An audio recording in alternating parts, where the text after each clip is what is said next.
Covid പോലെയുള്ള വളരെ പ്രതിസന്ധി നിറഞ്ഞ ഒരു കാലഘട്ടത്തിൽ ആഗോളതലത്തിൽ ശ്രദ്ധ നേടുന്ന തരത്തിൽ ഒരു പ്രവർത്തനം കാഴ്ചവെച്ചതുകൊണ്ടാണ്. അതിനുശേഷമാണ് താങ്കൾ ഒരു മന്ത്രി എന്നതിനൊക്കെ അപ്പുറത്തേക്ക് ജനങ്ങളുടെ ഹൃദയത്തിൽ ഇടം നേടിയ ഒരു രാഷ്ട്രീയ നേതാവാകുന്നത്. ഇപ്പോൾ താങ്കൾ പറഞ്ഞു ജയിക്കാൻ സാധ്യതയില്ലാത്ത സീറ്റുകളിൽ മത്സരിപ്പിക്കുക, അല്ലെങ്കിൽ സ്ത്രീകളുടെ ജയസാധ്യത.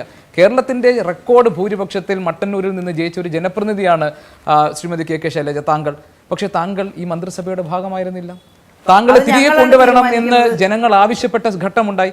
ഇപ്പോൾ ഒരുപക്ഷെ ജനങ്ങൾ പറയുകയാണ് കേരളത്തിന്റെ അടുത്ത മുഖ്യമന്ത്രിയാകാൻ യോഗ്യതയുള്ള ഒരു വനിതാ പ്രതിനിധിയാണ്, ജനപ്രതിനിധിയാണ് ശ്രീമതി കെ കെ ശൈലജ എന്ന് പറയുമ്പോൾ എന്തിന് താങ്കൾ അതിന് തടസ്സം നിൽക്കണം, എന്തിന് പ്രതിബന്ധം തീർക്കണം എന്നാണ് ഞാൻ ചോദിക്കുന്നത്. സ്വാഭാവികമായിട്ടും ഞങ്ങളുടെ തീരുമാനമല്ല അത്.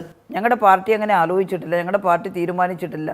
എൻ്റെ മനസ്സിൻ്റെ നാലായിരത്തി ഞാൻ ചിന്തിച്ചിട്ടില്ല. മാധ്യമങ്ങൾ ഉണ്ടാക്കുന്ന വാർത്തകളുടെ പിന്നാലെ പോവുകയല്ലല്ലോ ഞാൻ ചെയ്യേണ്ടത്. ഞാൻ ഒരു പാർട്ടി പ്രവർത്തകയാണ്.